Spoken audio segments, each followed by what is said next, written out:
Hello, students. My name is Shashank Sharma, and I'm going to teach you ERBD this semester. It is short for Earthquake Resistant Building Design, and this is the first chapter of your course, Elements of Engineering Seismology or Seismology, whatever you might want to call it. So, let's start. So, this is the general introduction over here. See, earthquakes are considered to be one of the most destructive forces occurring on the Earth's surface and cause not only loss of life and property but also to the morale of the people. See, earthquakes are something that are, they are natural phenomenon. They occur due to some release of energy below the surface of the Earth, and which leads to the shaking of the ground. Depending upon how much energy is released, okay, the shaking, the vibration on the surface of the Earth will be more, right? So it's not possible to prevent it or to predict an earthquake, right? It is quite a natural phenomenon actually, but we have been noticing that it is becoming more and more a man made calamity because of the poorly constructed or designed or both buildings which we are seeing. See, because all the deaths and all the fatalities, जो भी deaths और फर्टैलिटीज़ होती हैं, वो आपकी building के गिरने के कारण या बिल्डिंग के डैमेज होने के कारण होती हैं. ठीक है, या बिल्डिंग कोलैप्स हो जाएगी, टोटली कोलैप्स्ड, और it will get damaged in सच अ वे कि कुछ सर्टन पार्ट्स हैं वो गिरेंगे लोगों के ऊपर. ठीक है, एंड बिकॉज ऑफ दैट जो भी रेजिडेंट्स किसी बिल्डिंग के होंगे they will die. So deaths के लिए रिस्पॉन्सिबल हमारी पोरली डिज़ाइंड या पोरली कंस्ट्रक्टेड बिल्डिंग्स हैं. ठीक है, एज सच कोई अर्थक्वेक आता है, it cannot cause any damage until your building or any accommodation where the people are residing it collapses. ठीक है, so most fatalities are a result of poorly constructed or designed or both buildings. So the only way left with civil engineers is to design and build structures in such a manner so as to minimize the loss of life and property. तो civil engineers ने अब क्या करना है, structures ऐसे बनाने हैं जिसमें आप इतना फैक्टर ऑफ सेफ्टी रखें कि in the event of an earthquake, अगर अर्थक्वेक आए तो आप loss of life and property को मिनिमाइज़ कर सकें. देखो, बिल्कुल 100% आप इसको नहीं प्रिवेंट कर सकते हैं, because it is impossible to build such a structure which is completely earthquake proof.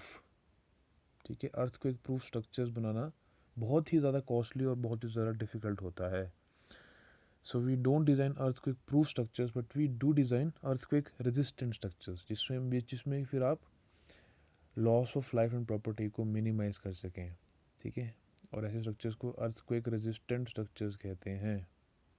ठीक है, एक फेमस सेइंग है जिसमें राइटली कहा गया है कि earthquakes don't kill people but it is the structures built by them that do so. Earthquake इंसान को नहीं मार सकता, ये जो स्ट्रक्चर्स हमने बनाए हैं, जो आदमी ने स्ट्रक्चर्स अपने लिए ही बना रखे हैं, वही फिर आदमी को मारते हैं बेसिकली. ठीक है, अगर वो पोorly डिज़ाइंड है तो. और आजकल एक सिविल इंजीनियर की नॉलेज इनकम्प्लीट है without the knowledge of without the basic knowledge of seismology और साइज्मोलॉजी. ये साइज्मोलॉजी क्या होता है, सीज्मोलॉजी क्या होता है, इसके बारे में हम आगे की स्लाइड्स में डिस्कस करेंगे. सो लेट्स मूव ऑन. पहले हम देखेंगे कि अर्थक्वेक होता क्या है, what is the definition of an earthquake. Okay, so the ground vibrations both feeble and strong produced on the surface of the earth due to any reason whatsoever are described as earthquakes. Ground vibration अगर हो feeble या strong, feeble मतलब कम vibration, feeble word का meaning होता है कम, little vibrations. कैसी vibrations, no matter how so ever it happens, चाहे नेचुरल कॉजेज से हो या कोई मैन मेड कॉजेज से हो, अगर ग्राउंड आके वाइब्रेट कर रहा है और शेक कर रहा है, ठीक है, उसे आप क्या कह देंगे, अर्थक्वेक. लिटरल टर्म्स में अर्थक्वेक का क्या मीनिंग है, अर्थ का मीनिंग है धरती and quake means to shake. तो शेकिंग अर्थ बेसिकली, ये है इसका लिटरल मीनिंग. एक और डेफिनेशन इसकी हो सकती है, the violent shaking of the earth surface due to abrupt release of large amount of energy that has accumulated over a long period of time inside the earth. ठीक है। अर्थ के अंदर एक लार्ज अमाउंट ऑफ एनर्जी काफ़ी time से accumulate हो रही है ड्यू टू सम रीज़न, ठीक है। वो क्या होता है उसकी थ्योरीज भी हम आगे पढ़ेंगे अभी। वो एनर्जी अर्थ के सरफेस के नीचे कहीं ना कहीं एक्यूमुलेट हो रही है बहुत टाइम से, ओवर पीरियड ऑफ डेकेड्स तक ये बिल्ड हो रही है। एंड इन द एंड क्या होगा, इसका सडन रिलीज़ होता है। जब सडन रिलीज़ होगा तो ये सारी एनर्जी क्या है, in the form of seismic waves, vibrations और वेव्स की फॉर्म्स में ये सरफेस तक पहुंचती है और सरफेस भी वाइब्रेट करता है। And which is what an earthquake is, ठीक है। अब हम देखेंगे कि अर्थक्वेक इंजीनियरिंग या फिर सीज्मोलॉजी क्या होती है। So it is the branch of science that deals with the study of earthquake and structures of the earth, is termed as earthquake engineering और सीज्मोलॉजी, ठीक है। तो जो अर्थक्वेक और अर्थ के स्ट्रक्चर के साथ, बिकॉज देखो अर्थक्वेक अर्थ के अंदर से जनरेट होता है, तो अर्थ के स्ट्रक्चर को भी यहाँ पे हम समझते हैं और किन कारणों से अंदर जो आपकी एनर्जी जो है वो स्टोर हुई, क्यों रिलीज़ हुई, ठीक है। All that science, all that study, it comes under your earthquake engineering, जिसको हम फिर सीज्मोलॉजी भी कहते हैं। सो इसमें क्या क्या इंक्लूडेड है देखिए ज़रा। Generation of seismic waves. Seismic waves क्या है सबसे पहले ही समझो आप। मैंने कहा कि जब सरफेस के नीचे कहीं पे सडन एनर्जी जो रिलीज़ हुई, जो काफ़ी सालों से, काफ़ी डेकेड से बिल्डअप हो रही थी, उसके बाद जो वाइब्रेशन प्रोड्यूस होगी अचानक से उस सडन रिलीज़ के कारण, जो वेव्स धरती तक पहुंची आपकी सरफेस तक, ठीक है, उन्हीं वेव्स को हम क्या कहते हैं, सीज्मिक वेव्स। तो उनकी जनरेशन किस प्रकार हो रही है, किस तरह वो प्रोड्यूस हो रही है अंदर, फिर उनकी प्रोपोगेशन, वो प्रोपोगेशन क्या मतलब है, किस तरह वो ट्रैवल कर रही हैं अंदर, ठीक है, काफ़ी किलोमीटर्स नीचे जाके वो प्रोड्यूस होती है, सरफेस तक वो किस तरह पहुंची, किस तरह प्रोपोगेट हुई, बेसिकली किस तरह ट्रैवल कर रही हैं वो, उसके बारे में भी यहाँ पढ़ेंगे। फिर recording of the seismic waves. Seismic waves आपके अर्थ तक आती हैं। आजकल हमारे पास इंस्ट्रूमेंट्स हैं, हमारे पास ऐसे इक्विपमेंट है जिसके ज़रिए हम मेज़र कर लेते हैं कि सीज्मिक वेव्स कब आई, ठीक है, और कितना उनका एम्पलीट्यूड था, ठीक है, कितना उनकी वेव लेंथ थी। तो उनको मेजरमेंट करने के जो डिवाइसेस हैं और किस तरह मेजर किया जाता है वो भी आप सीज्मोलॉजी में ही समझते हैं। फिर research and development in the area of earthquake resistant building construction. एक सेकेंड। तो रिसर्च एंड डेवलपमेंट की अर्थक्वेक रेजिस्टेंट बिल्डिंग कंस्ट्रक्शन में हमने क्या क्या नए डिज़ाइन लाने हैं, नई टेक्नोलॉजीज लानी है, उसके बारे में भी जो रिसर्च और डेवलपमेंट हो रही है वो भी आप सीज्मोलॉजी या फिर अर्थक्वेक इंजीनियरिंग के अंदर ही समझते हैं, ठीक है। Now let's move on.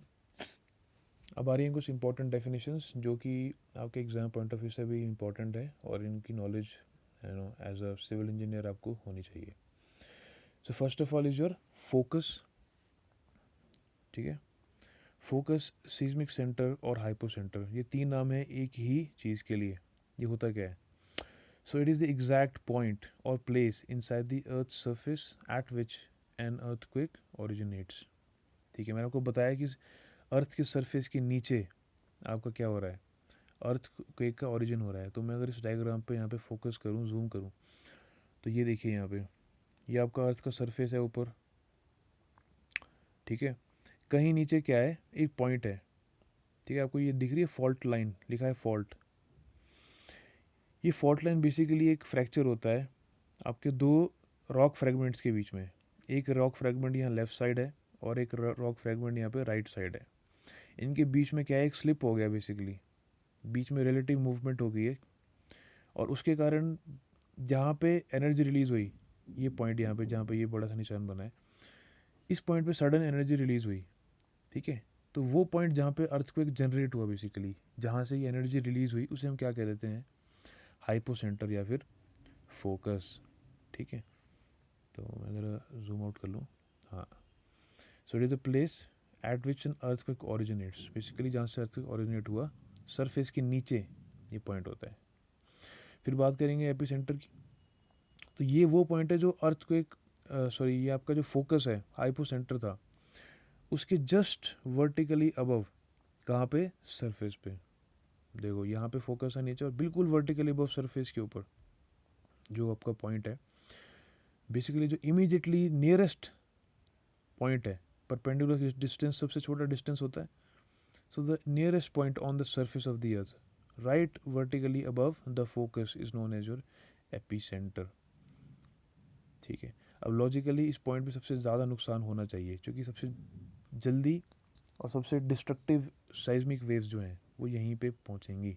तो अगर यहाँ पे कोई भी कंस्ट्रक्शन या फिर कोई भी रेजिडेंशियल या फिर कोई भी इंडस्ट्रियल एरिया है, तो यहाँ पे डिस्ट्रक्शन होने के सबसे ज़्यादा चांसेस हैं. ठीक है. So now next term is your focal depth. अब फोकल डेप्थ को अगर हम देखें यहाँ पर इस डायग्राम के ज़रिए मैं आपको दिखा देता हूँ. सो मैंने आपको कहा कि फोकस नीचे है, आपके फॉल्ट या फिर रप्चर में जहाँ पे भी एनर्जी रिलीज हुई है वहाँ फोकस है. एपीसेंटर वर्टिकली अबव है. तो फोकस और एपीसेंटर के बीच का जो ये वर्टिकल डिस्टेंस है, this distance is known as your focal depth. ठीक है. ये जितना कम होगा उतनी ज़्यादा आपकी इंटेंसिटी नोटिस होगी एपीसेंटर में. ऑब्वियसली जितना जितना शैलो आपका फोकस होगा ना, उतना ज़्यादा ये वाइब्रेशंस को ट्रैवल करा पाएगा सरफेस तक, और उतना ज़्यादा आपको डिस्ट्रक्टिव अर्थक्वेक होने के चांस हैं. ठीक है. So this is your focal depth. Next definition is your epicentral distance. So epicentral distance को अगर हम देखें डायग्राम में, तो बेसिकली हम ग्राउंड सरफेस पे कोई भी अगर एक random place of interest choose कर लें. फॉर एग्जांपल मान लो जगह है शिमला फॉर एग्जांपल. ठीक है. भगवान ने करे कभी हिमाचल में कोई डिस्ट्रक्टिव अर्थक्वेक दोबारा आए, but for the sake of example illustration यहाँ पे समझ लो कि जगह है शिमला, और ये मान लो कहीं पे जम्मू कश्मीर फॉर एग्जांपल, आपका एक फोकस यहाँ पे जनरेट हुआ है. एपीसेंटर भी कहीं जम्मू कश्मीर में होगा राइट अबव. वहाँ से कोई भी point of interest for example Shimla. ठीक है. कहाँ से? एपीसेंटर से. एपीसेंटर से ग्राउंड सरफेस के अलॉन्ग, ठीक है, अर्थ की सरकमफरेंस के अलॉन्ग ये जो डिस्टेंस है, ठीक है, direct distance is known as your epicentral distance. अभी प्लेस ऑफ इंटरेस्ट ज़रूरी नहीं है कि शिमला ही हो, कोई भी और प्लेस ऑफ इंटरेस्ट आप ले सकते हो. मान लो मैंने चंबा ले लिया, कांगड़ा ले लिया, अलग अलग डिस्टेंस उनके होंगे. तो उन प्लेसेस का डिस्टेंस एपीसेंटर से along the ground surface is known as your epicentral distance. Now अच्छा, यहाँ पे एक और चीज़ मेंशन मैंने करी है क्या, कि the intensity of vibrations, if you look down below over here, the intensity of vibrations increases as the epicentral distance of the place increases. सही मैंने गलत लिख दिया एक्चुअली. यहाँ पे गलती मुझसे क्या होगी, यहाँ पे लिखना था the intensity of vibrations increases as the epicentral distance of the place decreases. अगर एपिसेंट्रल डिस्टेंस आपका कम होगा ना, मतलब आपका जो प्लेस है वो एपिसेंटर के नज़दीक है, तो वहाँ पे जो आपके पास वाइब्रेशंस मिलेंगी वो ज़्यादा इंटेंस मिलेंगी ना. जितना आप दूर जाते जाओगे, जितना ये डिस्टेंस बढ़ता जाएगा, उतनी कम वाइब्रेशंस पहुँच पाएंगी ना वहाँ तक. सो ये मैंने यहाँ पे गलती करी है. इसको मैं जब आपको पीपीटी भेजूँगा आई विल करेक्ट दिस. यहाँ पर डिक्रीज आएगा. Okay. So let's move on now.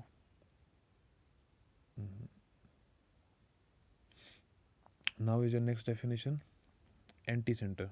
Anti centre या एंटी सेंटर जो मुझे आपने कहना है. So this is one of the least important points. ठीक है. ये पॉइंट क्या है? ये earth, it is a point on the earth surface which is diametrically opposite to the epicentre. ठीक है. इसको आप एक्यूरेटली डिटरमिन नहीं करते हैं बिकॉज इट हैज़ मिनिमम और zero effect of the earthquake. मैं अगर यहाँ पर डायग्राम पे फोकस करूँ, ठीक है, यहाँ देखिए, तो अगेन ये फोकस था, ये बिल्कुल वर्टिकली अबव एपीसेंटर था. रिमेंबर फोकस आपका जो नियरेस्ट वर्टिकल डिस्टेंस होगा ना, वो एपीसेंटर होगा. फोकस से नियरेस्ट वर्टिकल डिस्टेंस, क्योंकि दूसरा डिस्टेंस आपको ये वाला भी तो था, देखो वर्टिकल. ठीक है. वर्टिकल डिस्टेंस ये दूसरा वाला भी था, but this is the far distance. ठीक है. आपने डायमेट्रिकली ऑपोजिट नहीं जाना है. अगर आप डायमेट्रिकली ऑपोजिट चलेंगे तो वहाँ पे आप कहाँ पहुँच जाएंगे? वो एंटी सेंटर होगा. ठीक है. So if you can see that this point is the farthest away from the focus also and also from the epicentre. इसका एपीसेंट्रल डिस्टेंस सबसे ज़्यादा लंबा होगा. सबसे कम नुकसान यहाँ पे महसूस होने वाला है, सबसे कम यहाँ पे इंटेंसिटी रहेगी। सो देयरफॉर इट इज़, इसको डिटरमिन भी आप एक्यूरेटली नहीं करते हैं, और ये सबसे लीस्ट इम्पॉर्टेंट आपका एक पॉइंट है, but you should know it. इसे कहते हैं anti centre. Now let's move on. Next is your seismic waves. So these are the waves which are transmitted in all directions due to the large strain energy released from the focus during an earthquake. ठीक है, मैंने आपको बताया था कि जब भी आप किस अर्थ की सरफेस के नीचे, ठीक है, आपकी स्ट्रेन एनर्जी रिलीज होगी, तो आपकी क्या है, सीज्मिक वेव्स जनरेट होंगी। तो ये वो वेव्स हैं। अच्छा, मैंने यहाँ पे एक टर्म यूज़ की है स्ट्रेन एनर्जी। स्ट्रेन एनर्जी मैंने क्यों यूज़ करी है? मैं सिंपल एनर्जी यूज़ कर रहा था, लेकिन यहाँ पे एक स्पेशल टर्म आ गया स्ट्रेन एनर्जी। स्ट्रेन एनर्जी का क्या मतलब है? ठीक है, अब इसको समझने के लिए मैं आपको एग्जांपल दूंगा। फॉर एग्जांपल, अगर आप एक स्प्रिंग को कंप्रेस करो, ठीक है, अब स्प्रिंग को जब हम कंप्रेस करते हैं उससे क्या होता है, उसका जो लेंथ है फॉर एग्जांपल 5 सेंटीमीटर थी, हमने कंप्रेस किया, लेंथ कम हो जाएगी, डेफिनेटली कम हो जाएगी। मान लो 5 से वो हो गई है 3 सेंटीमीटर, तो 2 सेंटीमीटर की उसकी शॉर्टन होगी length, and this 2 upon original length, ठीक है, change in length over original length, यही स्ट्रेन होता है। सो 2 अपॉन 5, इतना इसमें स्ट्रेन आ चुका है। नाउ यू नोटिस कि जितना मैं ज़्यादा इसको कंप्रेस करूँगा ना, उतना ज़्यादा इसमें स्ट्रेन आता जाएगा, ऑलराइट, और उतनी ही ज़्यादा इंटेंसिटी से फिर ये स्प्रिंग करेगा जब मैं इसको छोड़ूंगा, ठीक है। तो बेसिकली जितना ज़्यादा कोई बॉडी स्ट्रेन होती है, रिमेंबर इलास्टिक रीजन के अंदर, ठीक है, प्लास्टिक डिफॉर्मेशन की यहाँ पे भी मैं बात नहीं कर रहे हैं, ठीक है। इलास्टिक रीजन के अंदर जब कोई बॉडी को आप स्ट्रेन करोगे ना, और फिर जब सडनली आप उस स्ट्रेन को हटा दोगे, ऑलराइट, तो उस ट्रेनिंग के कारण जो एनर्जी उस बॉडी में स्टोर हुई थी ना, ठीक है, उस एनर्जी को हम क्या कहते हैं, that is known as strain energy, alright. तो कुछ वैसा ही फिनोमिनन आपके अर्थ के नीचे होता है।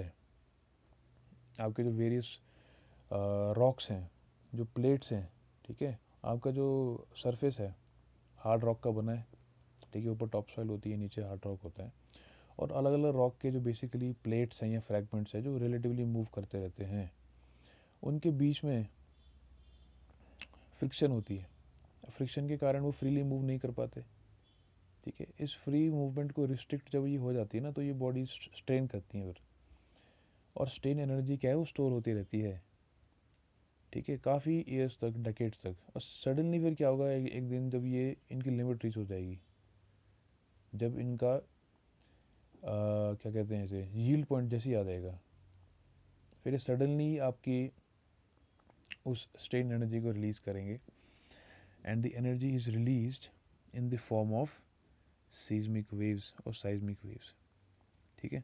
और एनर्जी रिलीज कहाँ पे होती है, फोकस पे, हाइपो सेंटर पे, and that energy is reaches the surface to cause an earthquake. ये है बेसिक कंसेप्ट आपका अर्थक्वेक जनरेशन का। इसके बारे में आगे और पढ़ेंगे हम अभी। तो टाइप्स देख लेते हैं, इसके दो टाइप्स हैं, body waves and surface waves, ठीक है। Now this topic is also important from examination point of view, इससे भी क्वेश्चन आते हैं। तो इनके बारे में यहाँ पे सिर्फ इतना जानना काफ़ी है कि ये वेव्स जो हैं ये ओबे करती हैं laws of reflection and refraction as a pass through the various earth materials of different densities. देखो, अर्थ मटेरियल डिफरेंट डेंसिटीज़ के हैं। सबसे अंदर, अगर आपको अर्थ का स्ट्रक्चर याद होगा, आपने पढ़ा होगा आपके मिडिल क्लासेस में, सबसे अंदर क्या होता है, कोर होता है, ठीक है, उसके बाद आउटर कोर, फिर मेंटल, फिर क्रस्ट। सो अर्थ के बिल्कुल अंदर क्या है, आपके पास मटेरियल आपके लिक्विड स्टेट में है, मोल्टन स्टेट में है, हाई टेम्परेचर है अंदर। तो अर्थ का जो स्ट्रक्चर है वहाँ पे डिफरेंट डेंसिटीज़ के मटेरियल्स आपको मिलेंगे, अंदर लिक्विड मटेरियल्स हैं। जैसे ही आप सरफेस की ओर आते हैं, फिर आपके पास सॉलिड मटेरियल्स आने शुरू हो जाते हैं। तो अर्थ को ये देखो, इतना नीचे तो जनरेट होता नहीं है, होता तो आपका ये क्रस्ट में ही है, आपकी क्रस्ट और मेंटल, ठीक है, इन रीजन में ही जनरेट होता है। बट वहाँ पे भी डिफरेंट डेंसिटीज़ के आपके पास क्या मटेरियल्स होंगे, और जब वाइब्रेशंस आपकी सरफेस तक पहुँचेंगी, then in some cases it can also pass through your oceans, ठीक है, पानी के जो वाटर बॉडीज़ हैं उनमें से भी पास कर सकती है। तो डिफरेंट डेंसिटीज़ के आपके पास मटेरियल जो हैं उनको एनकाउंटर करेंगी आपकी सीस्मिक वेव्स, ठीक है। तो इन डिफरेंट डेंसिटी की मटेरियल जैसे ये पास होंगी, तो ये जो लॉज ऑफ रिफ्लेक्शन और रिफ्रैक्शन होते हैं जो आपने पढ़े होंगे लाइट के लिए, तो उन सारे लॉज को ये वेव्स भी क्या है, ओबे करती हैं, उनको फॉलो करती हैं, ठीक है। Now let's move on. एक और डेफिनेशन यहाँ पे आपके पास आई है, सीस्मोग्राफ। सीस्मोग्राफ आगे हम पढ़ेंगे दोबारा, ठीक है। ये एक स्पेशल टाइप का इंस्ट्रूमेंट है जो आपकी ग्राउंड वाइब्रेशंस को और या फिर सरफेस डिस्प्लेसमेंट्स को, सरफेस डिस्प्लेस करेगा जब अर्थक्वेक आएगा, तो ग्राउंड वाइब्रेशन या सरफेस डिस्प्लेसमेंट्स को ये मेजर करता है। इसके बारे में डिटेल में पढ़ेंगे आगे। Now next definition is your isoseismal. So isoseismal क्या है? It is an imaginary line on the surface of the earth along which the intensity of the measured seismic shock is equal at every point, ठीक है। अब इसको समझने के लिए मैं ज़रा इस डायग्राम पे फोकस करता हूँ, ठीक है। अब ये एक आइसोसीजमल मैप मैंने इंटरनेट से उठाया आपको एक्सप्लेन करने के लिए। अब आपको यहाँ पे नज़र आ रहा होगा कि मैंने कुछ जो आपको मैप दिखा रखा है उसमें कुछ कंसेंट्रिक लाइंस आपको नज़र आ रही हैं, just like your contour map. आपने सर्वे में पढ़ा था लास्ट सेमेस्टर में कॉन्टूर्स के बारे में। कॉन्टूर्स क्या होते थे? Contour was a line on the surface of the earth, line joining the points of equal elevation. Equal elevation earth के सरफेस के ऊपर या नीचे, ठीक है, कहीं भी इक्वल एलिवेशन वाले पॉइंट्स को मैं अगर ज्वाइन करता हूँ तो उनको हम क्या कहते थे? Contour lines. सिमिलरली हमारे अर्थक्वेक इंजीनियरिंग में ऐसे ही आपको कुछ कॉन्टूर्स मिलते हैं जिनको आप आइसोसीजमल्स कहते हैं।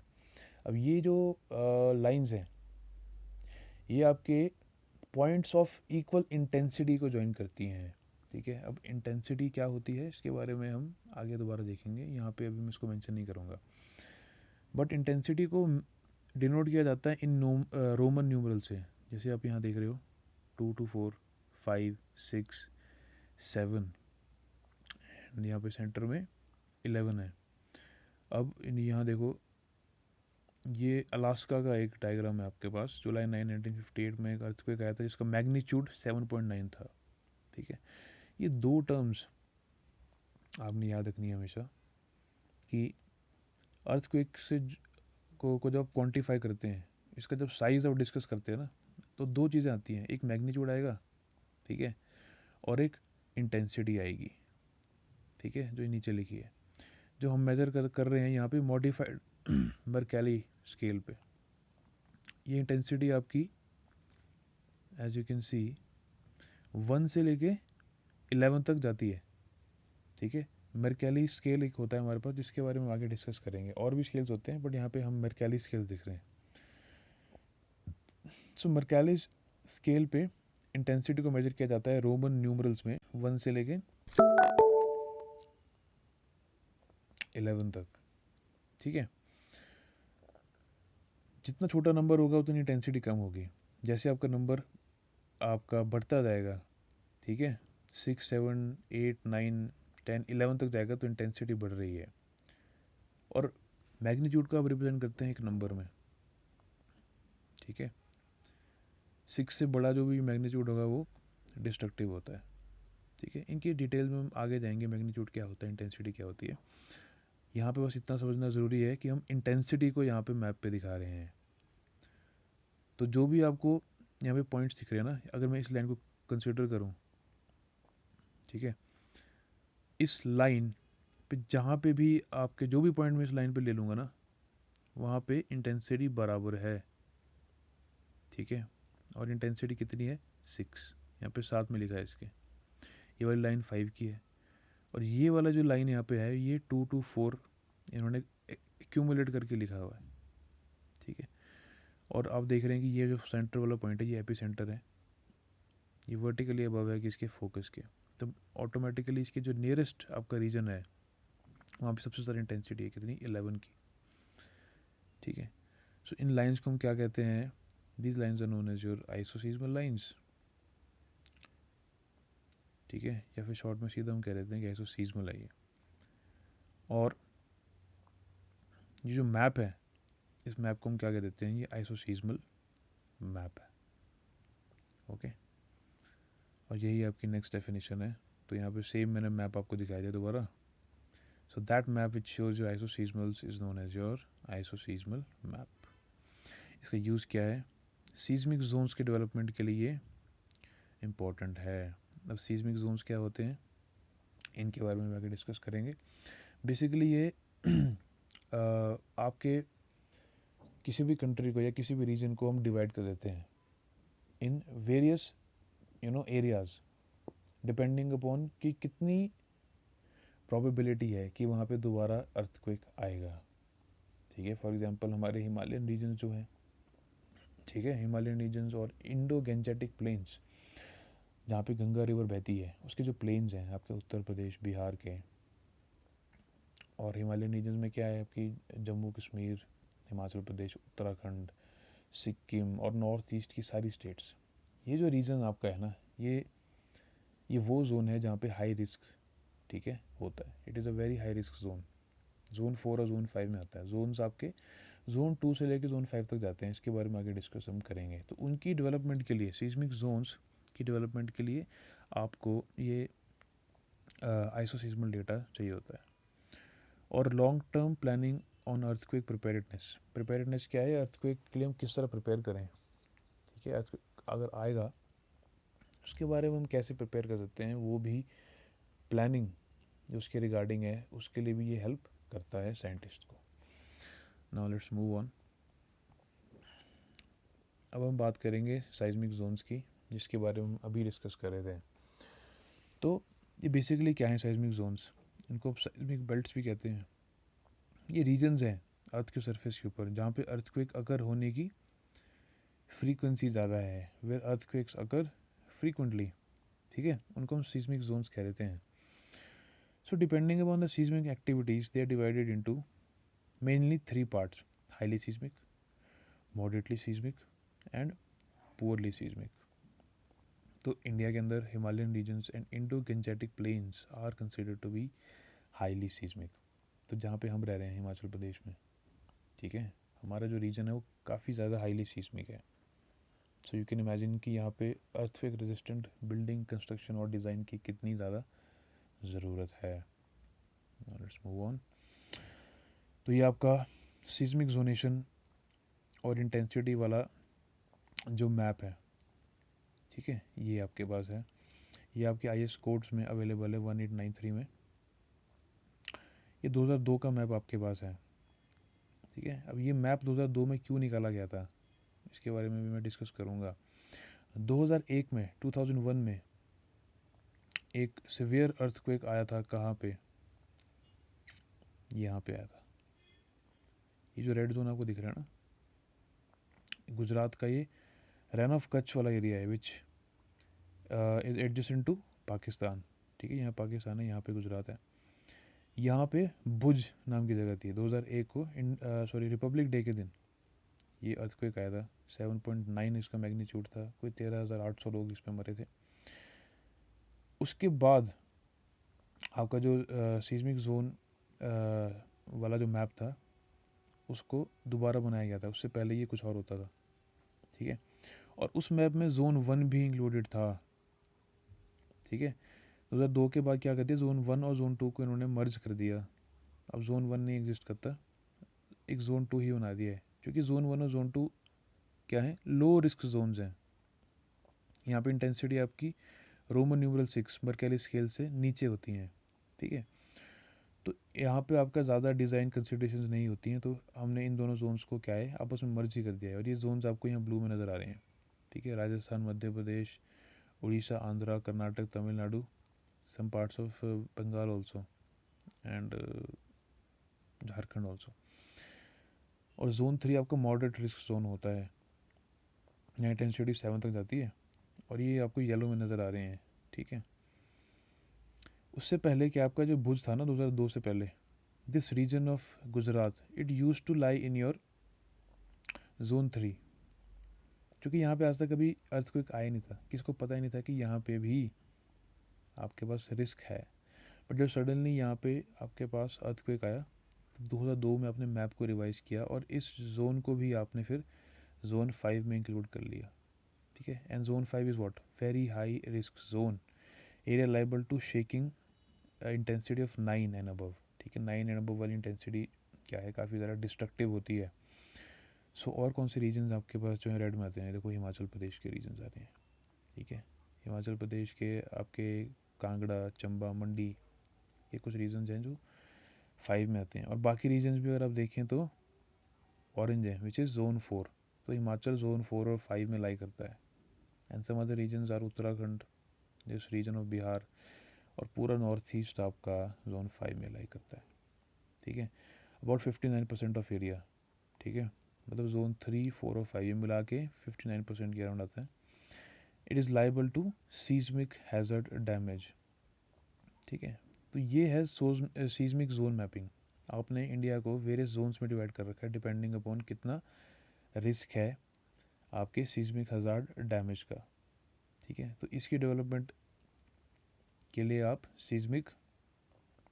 सीज्मोलॉजी को पढ़ते हैं। Alright, now let's move on.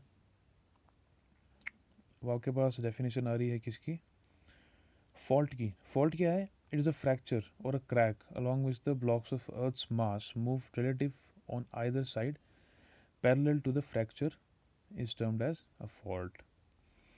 तो मैंने आपको बताया कि आपका जो अर्थक्वेक है वो अर्थ के सरफेस के नीचे कहीं पे जनरेट होगा, जिसको हम पॉइंट को क्या कहते हैं, फोकस कहते हैं।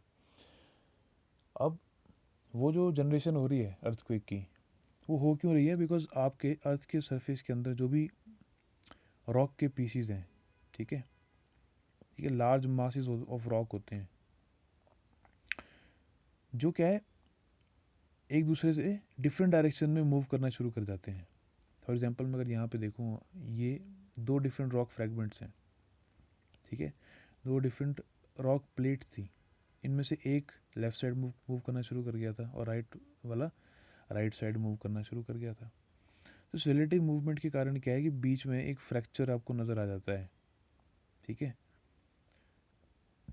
क्या पता पहले यहाँ पे बीच में कोई फ्रैक्चर होगा ही नहीं, ये एक सिंगल प्लेट थी, ठीक है। बट क्योंकि अंदर अर्थ के अंदर काफ़ी ज़्यादा डायनामिक फोर्सेस एक्ट करती हैं, तो उससे क्या हुआ होगा कि left portion left side move करना शुरू कर गया और right portion right side move करना शुरू कर गया। उसके कारण क्या हुआ कि बीच में कहीं ना कहीं एक ऐसा पॉइंट आएगा जहाँ पे फॉल्ट डेवलप होना शुरू हो जाएगा, ठीक है। और ये कब डेवलप होगा, जब इलास्टिक लिमिट रीच हो जाएगी।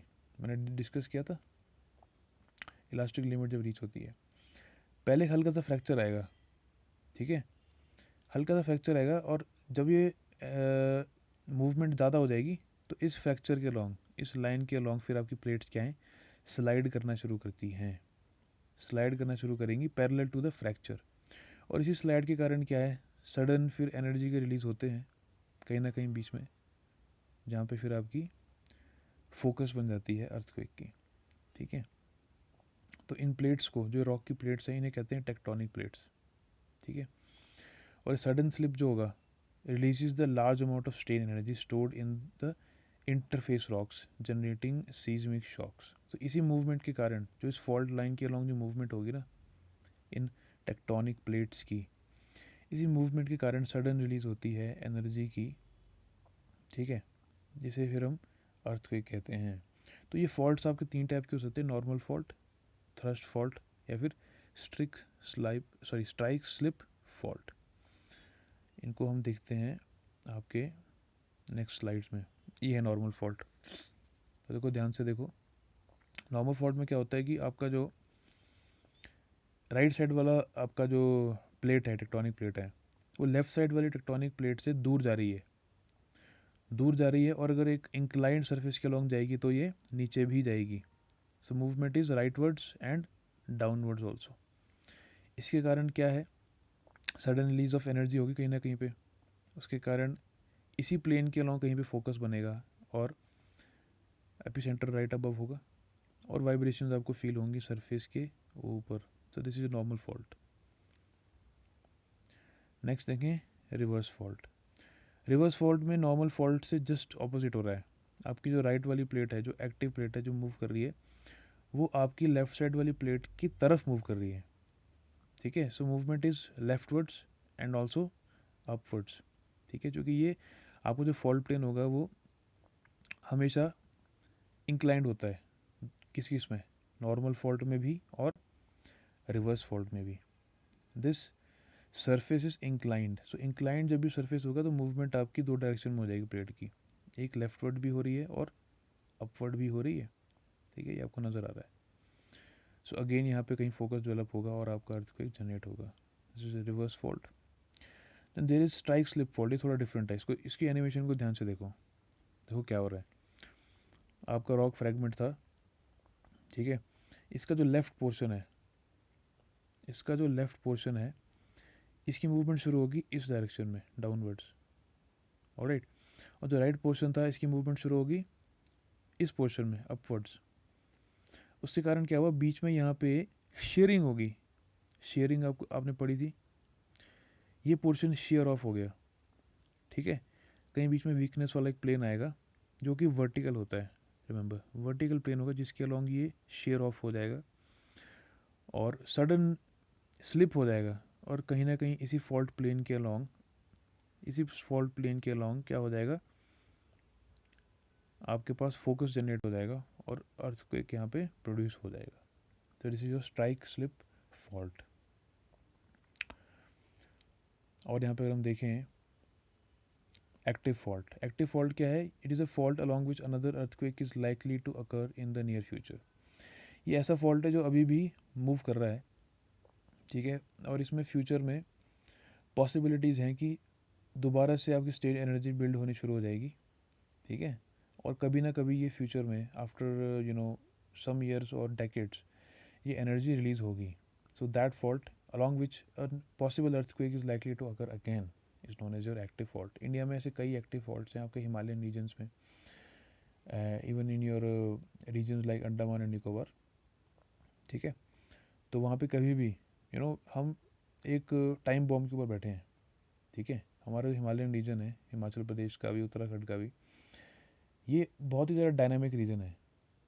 इसके नीचे जो आपकी प्लेट की मूवमेंट्स हैं वो काफ़ी एक्टिव हैं, वो फॉल्ट्स काफ़ी एक्टिव हैं, और कभी भी यू नो आपके अर्थक्वेक, एक मैसिव अर्थक्वेक आने के चांस हैं।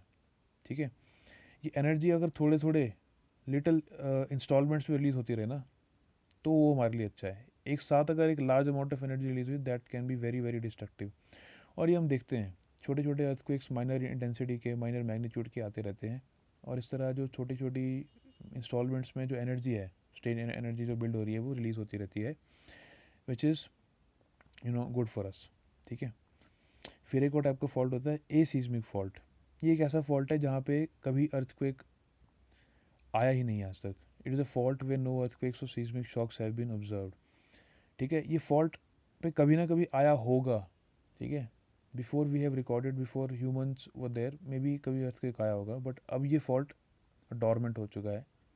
ठीक है, हमने, ह्यूमंस ने कभी ऑब्जर्व नहीं किया कि इसके अलॉन्ग कभी भी अर्थक्वेक आया है। तो ऐसा फॉल्ट जो इनएक्टिव है, उसको हम क्या कह देते हैं, ए सीस्मिक। ठीक है, aseismic fault. Now let's move to the next definition, four shocks.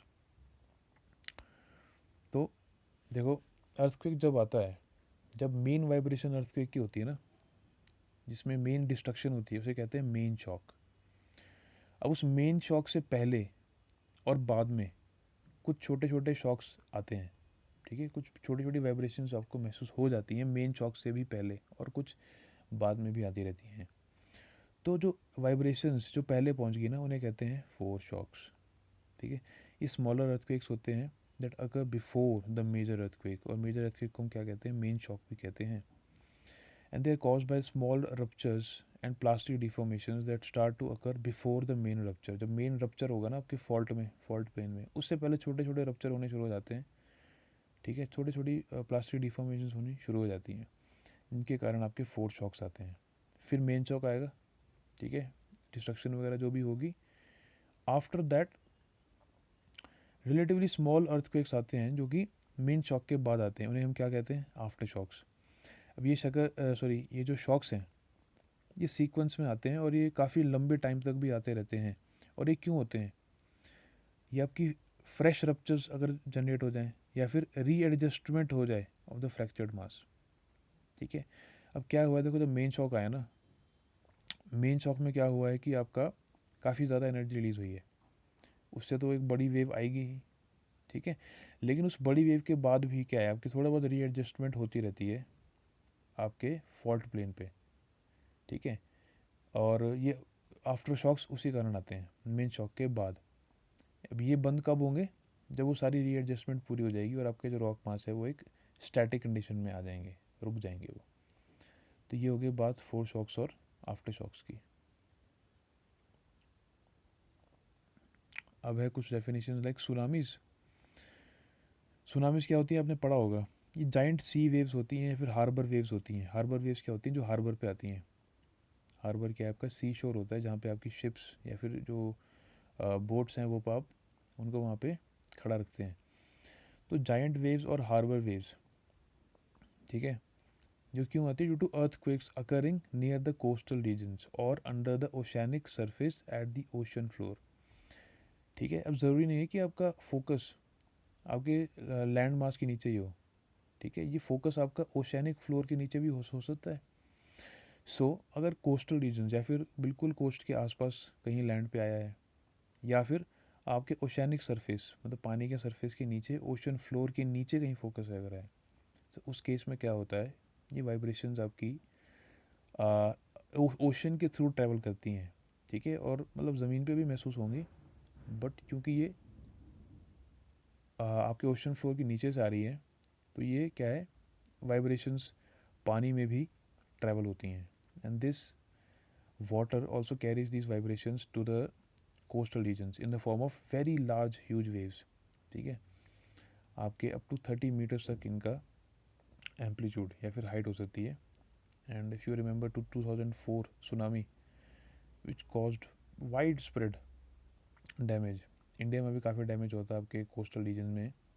ठीक है, और सबसे ज़्यादा हिट आपके साउथ ईस्ट एशियन कंट्रीज थी like Malaysia, Sumatra, even Japan. ठीक है, सो वो जो अर्थक्वेक था वो 9.1 मैग्नीट्यूड का था। It was a very very huge earthquake.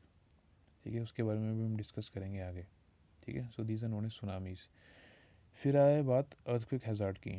Earthquake hazard क्या है? ये कोई भी फिनोमिनन है जो अर्थक्वेक के साथ फ्री में आपको मिल जाता है। ठीक है, तो जिससे फिर आपकी क्या है, नॉर्मल लाइफ पीपल की इफ़ेक्ट हो सकती है। ठीक है, मेरे कहने का मतलब क्या है कि अर्थक्वेक तो आया आया, लेकिन उसने कुछ और हैज़ार्ड्स कॉज कर दिए। फॉर एग्जांपल सुनामीज़ अभी डिस्कस किया हमने, अर्थक्वेक तो आया आया, ठीक है, उसकी वाइब्रेशंस तो आपको महसूस हुई ही हुई, बट साथ में क्योंकि वो ओशन के नीचे से आया था इसलिए वो वेव्स को भी ले आया साथ में। तो एक एडिशनल हैज़ार्ड है जो कॉज हो गया है ड्यू टू अर्थक्वेक। और इस तरह से लैंडस्लाइड्स भी हो सकती हैं। ठीक है, अगर ज़मीन के ऊपर कहीं अर्थक्वेक आता है और कोई लूज रॉक मास आपका है, फॉर एग्जांपल आपके हिली रीजन्स में, ठीक है, तो वो फिर लैंडस्लाइड्स भी कॉज कर सकता है। एंड ग्राउंड डिफॉर्मेशन, आपका ग्राउंड भी कई बार परमानेंटली डिफॉर्म हो जाता है।